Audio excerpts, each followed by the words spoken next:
Almost everyone believes this is the last painting Vincent van Gogh ever made. It probably isn't, and the story of how he died, the one most people already think they know, has never actually been settled. Not by his doctor, not by his brother, and not by the forensic experts still arguing about it today.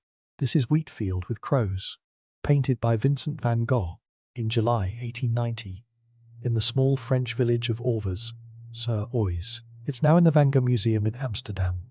For nearly a century, this painting has been sold to the public as the final, tragic full stop on his life, a suicide note in oil paint. Crows swarming toward a man who already knew he was going to die. The Van Gogh Museum itself calls that idea a persistent myth. Recent research suggests his actual last painting was something else entirely, a work called Tree Roots, painted the same morning he was shot. Van Gogh kept working for weeks after finishing this one. He'd arrived in Auvers on May 20th, sent there by his brother Theo, to be near a doctor named Paul Gachet, who specialized in treating melancholia. Over the next 70 days, Van Gogh painted more than one picture a day, around 74 paintings, and 33 drawings in total. This wasn't a man slowly shutting down. By almost every visible measure, it was one of the most productive stretches of his entire life. And yet, that same year in Brussels, a painter named Anna Bock bought one of his canvases, The Red Vineyard, for 400 francs. It was the only painting Van Gogh ever sold while he was alive. He would die within months, having sold exactly one picture in his entire career, the same career that would later make his paintings some of the most expensive objects ever sold at auction. A century later, in 1990, his portrait of that same Dr. Paul Gachet, the man treating his depression in those final weeks, sold at auction for $82.5 million. At the time, it was the highest price ever paid for any painting in history. So where did the myth come from, if not from Van Gogh himself? It was popularized in the 1930 seconds by an American novelist named Irving Stone in a best-selling fictionalized biography of the artist. Stone's version had Van Gogh finishing this exact painting and dying the very next day. That fictional detail got a second life in 1956, when the novel became a major Hollywood film, Lust for Life. Millions of people saw it. A scene invented for a movie became, for most of the public, an established historical fact, and it never really stopped spreading. Decades later, tour guides, textbooks, and museum gift shop postcards were still repeating the same line, long after art historians had quietly moved on. The story doesn't need to be true to become the official version, it just needs to be told well. First, look at the shape of the canvas itself. It's unusually wide and low, what's called a double square, essentially 250 by 100 centimeter canvases, joined into one long strip. Van Gogh used this exact format for a small group of paintings that final summer, and art historians believe he chose it deliberately. The stretched, panoramic shape pulls the eye across the whole field at once, exaggerating just how vast and empty it feels. On the 10th of July, 1890, he wrote to his brother Theo and Theo's wife about these Wheatfield paintings directly. Immense stretches of wheat under turbulent skies, he called them, and he said he tried on purpose to express sadness, extreme loneliness. But in that same breath, he also said he wanted to show something healthy and fortifying about the countryside. He was trying to paint total despair and quiet strength in the same brushstrokes. He painted a small handful of other wheat fields in that same stretched, double square shape, that same summer, the same landscape, under different skies, almost as if he kept returning to ask it the same question and getting a slightly different answer each time. Look at the ground itself. 3 dirt paths cut through the wheat, pulling toward you, the viewer. The 2 side paths simply run off the edges of the canvas. The middle path doesn't lead anywhere either, it just stops, cut off abruptly, in the wheat, going nowhere at all. And then there are the crows, a scattering of rough black brushstrokes, lifting up off the field, flying straight at the viewer. Historians are still split on what they mean. Some read them as an omen, birds of death closing in. Others point out Van Gogh genuinely liked crows, and had painted them warmly in earlier, calmer work. Sometimes there's nothing more than ordinary farmland, birds scattering off a field. The museum that owns this painting won't even commit to reading the crows as a death symbol.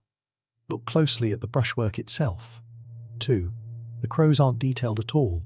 They're just a handful of quick, black, almost violent stabs of paint, applied fast, with none of the careful blending he used elsewhere in the same canvas. Here's what most retellings of this story skip entirely.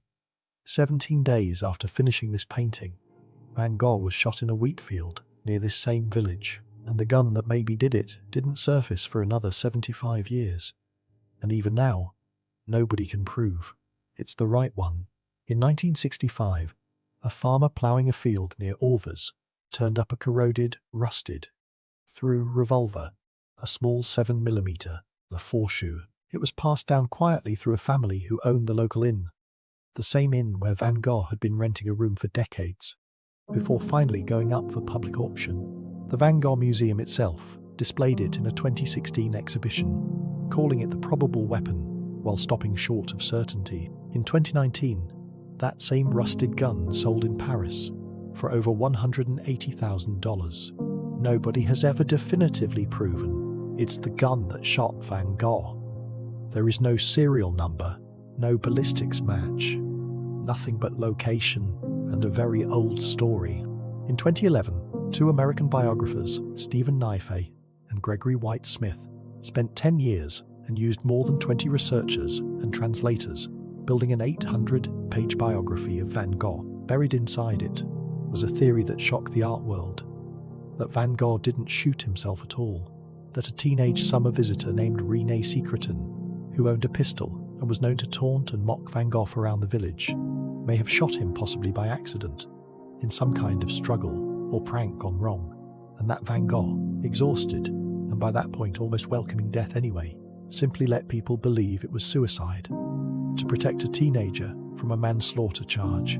Their evidence rested largely on one thing, an interview René Secretan gave in 1957, when he himself was an old man, just months before his own death.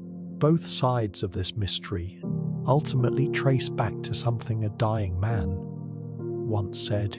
The theory was controversial enough among historians, but it was compelling enough for filmmakers.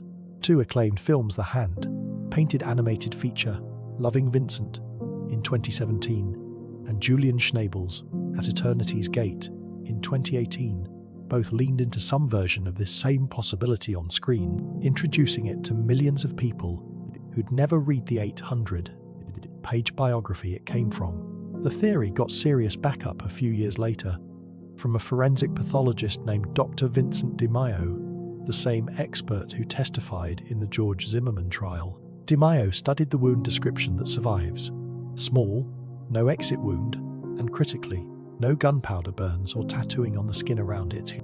That absence matters. A gun fired at point blank range pressed against the skin, the way a suicide typically is, leaves scorch marks. This wound didn't have them. De Maio's conclusion was that the shot came from at least a foot or two away in angle and distance that would have been almost impossible for Van Gogh to inflict on himself, and whichever way it happened. What came next is strange. Either way, Van Gogh didn't collapse in the field. He got up, walked back into the village, and climbed the stairs to his tiny rented room at the Auberge Revue, arriving after nightfall, sometime around 9, holding his stomach in pain. It was the innkeeper who eventually heard him groaning and went to check, but plenty of historians push back hard on all of this. Hours after the shooting, Van Gogh's own physician, Dr. Paul Gachet, wrote directly to Theo describing what he'd found. He has wounded himself. Not, he was shot by someone else. Wounded himself, in the doctor's own words. Written the same day, from the same small room, after actually examining the wound in person. And here's the argument historians keep coming back to Theo. Dr. Gachet and Van Gogh's close friend Emile Bernard all believed, at the time, that this was a suicide. In the France of 1890, suicide was treated as a genuine sin and a scandal. If any of the people who loved Van Gogh most had suspected he'd actually been shot by someone else, they had every reason, legal, moral, personal to say so. None of them ever did. No one produced a suspect. No one accused René Secretan of anything. At the time, or for decades afterward, to the people who actually sat in that small room with him as he died, this was simply a man who had finally done what everyone around him had quietly feared he might. And that might be the most unsettling part of this whole story. There was never an official autopsy. No bullet was ever recovered. No crime scene was ever secured. No witnesses ever came forward at the time. A death this famous, attached to a painting this famous, and the honest, complete evidence file is still almost empty. 2 days after he was shot, with his brother Theo sitting at his bedside, Van Gogh said what may have been his final words, "La tristesse durera toujours." The sadness will last forever. Whether that sadness was aimed at himself, in a field with a gun he turned on his own body, or whether something else happened out there that nobody who loved him was ever willing to say out loud, is a question that has now outlived every single person who could have answered it. And the painting hanging in Amsterdam, the one everyone assumes is his goodbye letter, might not even be that. It might just be a man, weeks before the end, trying to paint sadness and strength into the same field, with no idea himself how close the end really was. A man who sold one painting in his life, cared for by a doctor, who specialized in exactly the kind of despair that eventually caught up with him anyway. However, it actually happened in that field on that afternoon in July. Maybe that's the part worth sitting with. Not how he died, but how much of what we think we know about it we simply decided to believe because the alternative 3 sentences from a doctor's letter, a rusted gun with no proof, and a silence nobody who was there ever broke, was never going to be satisfying enough on its own. So do you think the myth ever really needed to be true?